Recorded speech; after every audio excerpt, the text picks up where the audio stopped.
March of 2025 is looking to be a stacked month for gaming. We got RPGs coming out. We got strategy games coming out. We got simulation games coming out. We got sci-fi, fantasy, post-apocalyptic.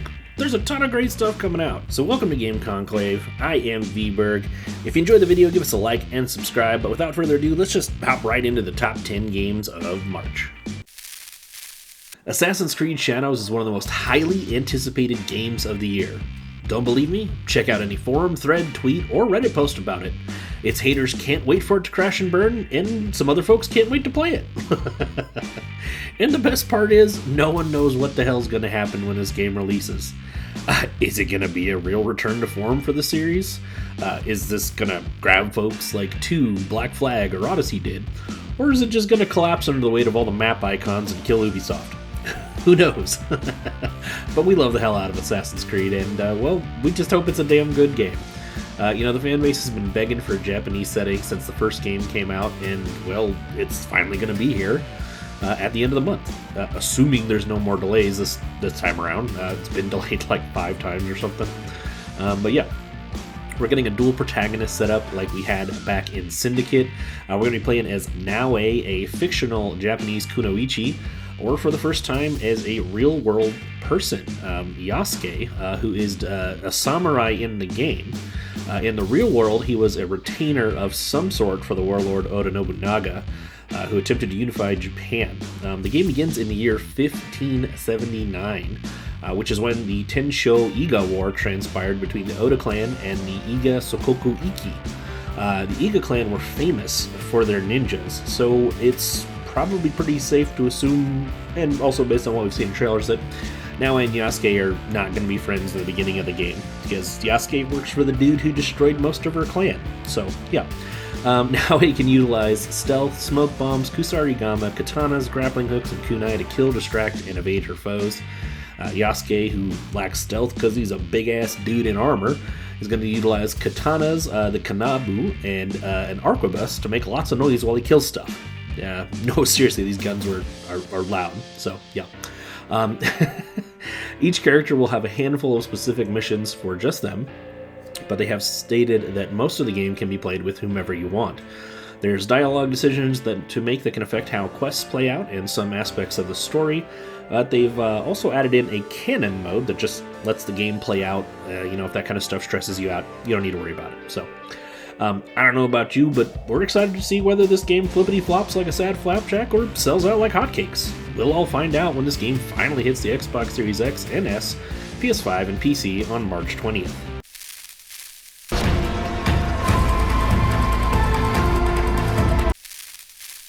Suikoden 1 and 2 HD Remaster Gate, Rune, and Dunan Unification Wars is almost here, and I gotta tell you, I am getting so pumped. I love this series. These games are dense with world building, lore, and massive options for party customization. Suikoden 1 and 2 came out back in 1996 and 1999 stateside and are very unique RPGs. The series is based on a Chinese play, and it incorporates aspects of that play into the game's mechanics. Just like in the play, the main character in Suikoden recruits 108 characters to join them in a destined encounter to bring justice to a war-torn land. It's a politically charged story about the nature of mankind, particularly the insanity that plagues us in times of war and strife. What happens to a land and a country and its peoples when their rulers are detached by grief or their ambitions endanger our well-being? What if nuclear weapons were small magical runes that could be inscribed into a person's hand? What happens when normal, everyday people find a champion to believe in? Will you live up to those aspirations, or will your poor decisions lead to the deaths of people who believe in you? Those are the kinds of things the series will make you ponder on as you're recruiting allies from all walks of life: innkeepers, martial artists, painters, detectives, wandering swordsmen, and squirrels. All of this plays out in 6-person turn-based battles, one-on-one duels, strategy battles, and a plethora of mini-games. As I've mentioned before, for those who've already played it, this is undoubtedly as it gets closer, it continues to feel like a fever dream come true to see these two wonderful titles, these classic games, resurrected. Suikoden 2 is often hailed as one of the greatest RPGs of the PlayStation 1, and if you know anything about that era, that's saying a lot. For those who've played Eiyuden Chronicles, the spiritual successor to the series, this is your opportunity to see where it all started. And my wife is undoubtedly counting down the days to March 6th, so I will shut the hell up when Suikoden 1 and 2 finally drop for the Xbox One, Xbox Series X and S, PS4, PS5, Switch, and PC.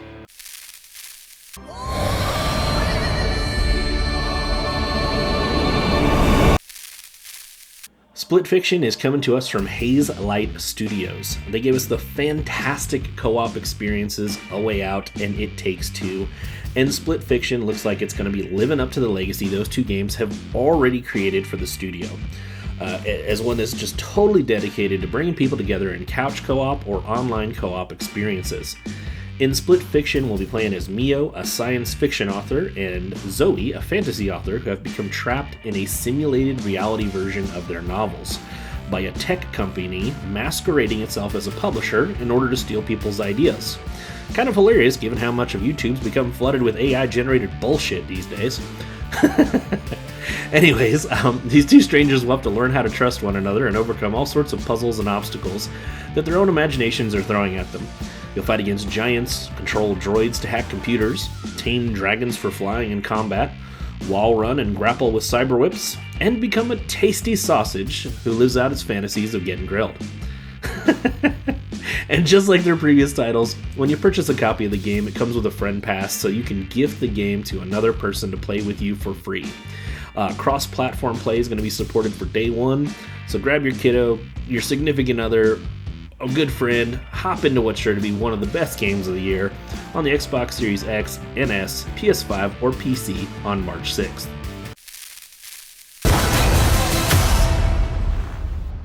Really? What? Atelier Yumia is the latest entry in the very long-running Atelier series. This series has been going strong since 1997. In the vast majority of them, with only a few notable exceptions, you play as a magical alchemist gal who's trying to solve either a very personal problem, some sort of mystery, or save the world through the power of alchemy. Which generally means you'll fight enemies with your friends and farm up tons of materials to synthesize items for crafting or to make equipment with. Some of the older games had a time limit in the form of a calendar system, not too incredibly different from what you may have seen in a Persona game, but I think the system's mostly been abandoned in these newer games. The stakes of this one story the stories have been getting higher and higher as of late, and it appears we're going on a quest to save the world, or at least find Yumia in the world's memories, according to the tagline, whatever that means. Speaking of the world, this is going to be an open-world Atelier game, which is not the norm in this franchise. The devs have said that they were feeling particularly inspired by the Elder Scrolls IV Oblivion when making this game, and, well, that's a fantastic game, so yeah. Combat is real-time, with your party members having what amounts to stances that are based on the distance between them and the enemy, which determines their current moveset. The series is also getting a first in base building mechanics being added in. It really seems like, they're kind of shooting for the stars with this one, and we're kind of excited to see, Gus, the developers, try and take that step. It's going to be dropping on the Xbox One, Xbox Series X and S, PS4, PS5, Switch, and PC on March 21st.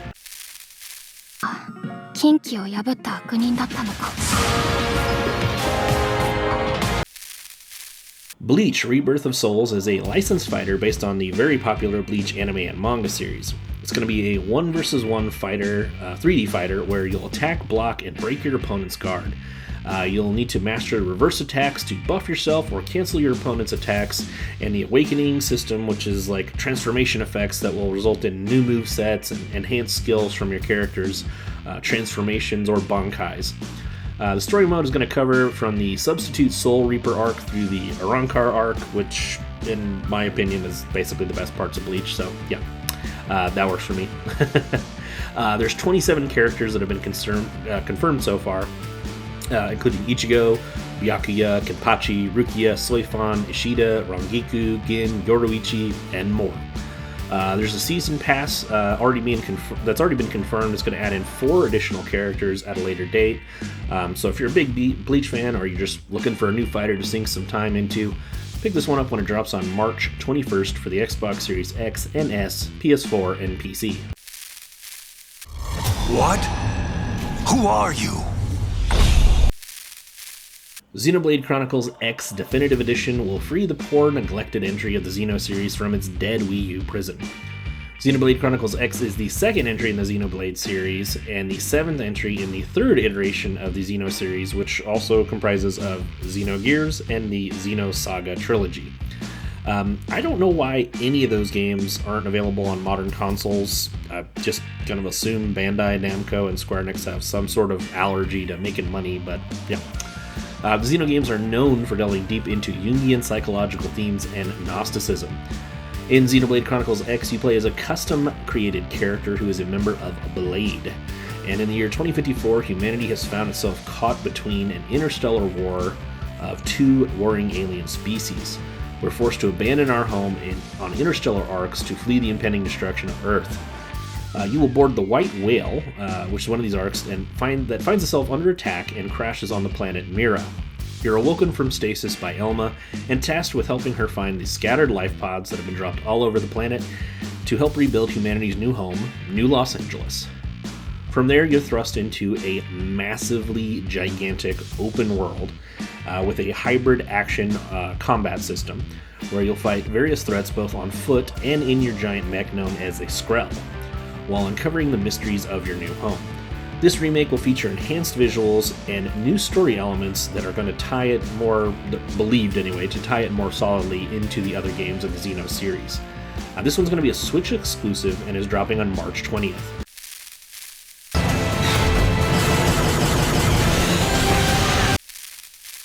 Wanderstop is a narrative-driven cozy game coming to us from some of the creators of the Stanley Parable, so I'm expecting it to be a fairly contemplative experience. We'll be playing as a retired fighter named Alta who manages a tea shop and tends to customers from inside a magical forest. But the catch is here that Alta doesn't want to be doing this. She wants to be back in the arena fighting.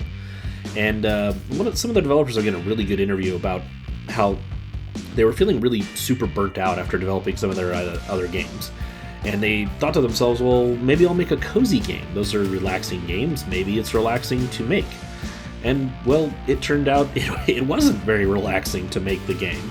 But they said that while feeling, anxious and burnt out and not having fun in the beginning, it actually gave them inspiration. And so they took that idea and incorporated that feeling of being burnt out and dissatisfied with life and threw it into the narrative. And yeah, it's kind of fun. So you, the player, will be relaxing and as Alta and, doing some farming, brew up tea, learn about your customers' backstories and chilling out. But Alta herself is suffering from anxiety and depression to be in this role. And it just sounds like it could be a really fun and unique cozy game. And so we're kind of excited to play it. It's dropping on the Xbox Series S and X, PS5, and PC on March 11th, and there is already a Steam demo if you'd like to check it out ahead of time. I'm happy. Age of Mythology Retold, which was previously an Xbox exclusive, at least for consoles, is finally hitting the PS5 ecosystem. And while the PC versions of these kinds of games are generally superior, we're excited that people on PlayStation are going to get a chance to dive into one of the best real-time strategy series out there. This is just the first entry in the Age of Empires / Age of Mythology series that's going to be hitting the PS5. In Age of Mythology, you'll choose between Greek, Norse, Egyptian, or Atlantean societies and gods to build up your kingdom, command legendary monsters, and summon the powers of the gods to smite your foes. There's a single-player campaign and various forms of online multiplayer with cross-platform functionality being supported. You can even play the game with bots. It's going to be coming out on March 4th along with a new expansion based on Chinese myths called the Immortal Pillars, and there is a second expansion in the works that will be announced at a later date.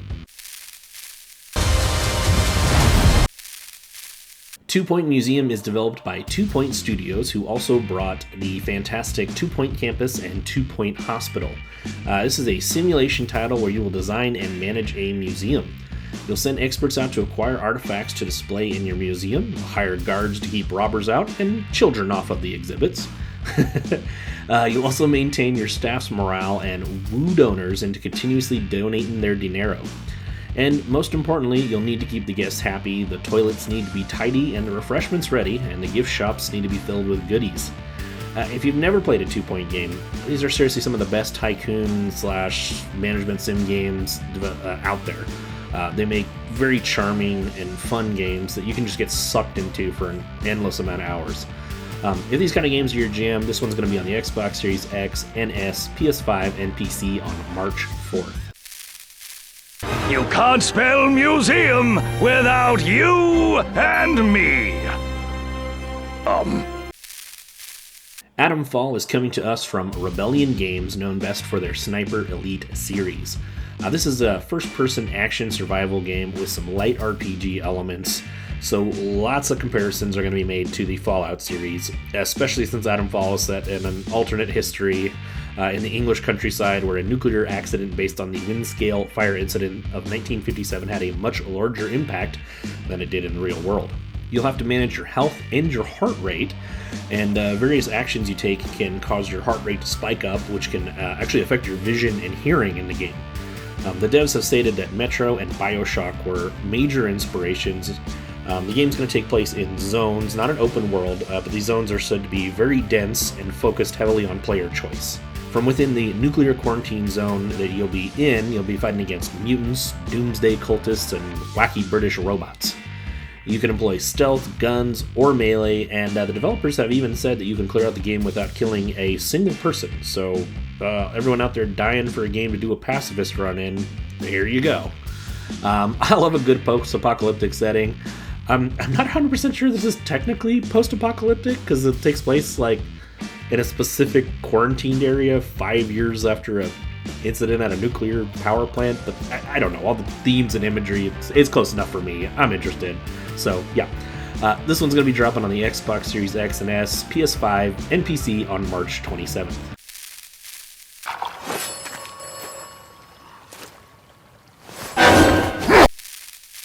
We hope you found something to sink some time into this month. If you liked the video, give us a like and subscribe. Let us know down in the comments if you're looking forward to any of these or to something we didn't cover. And as always, from all of us here at Game Conclave, thank you so much for watching.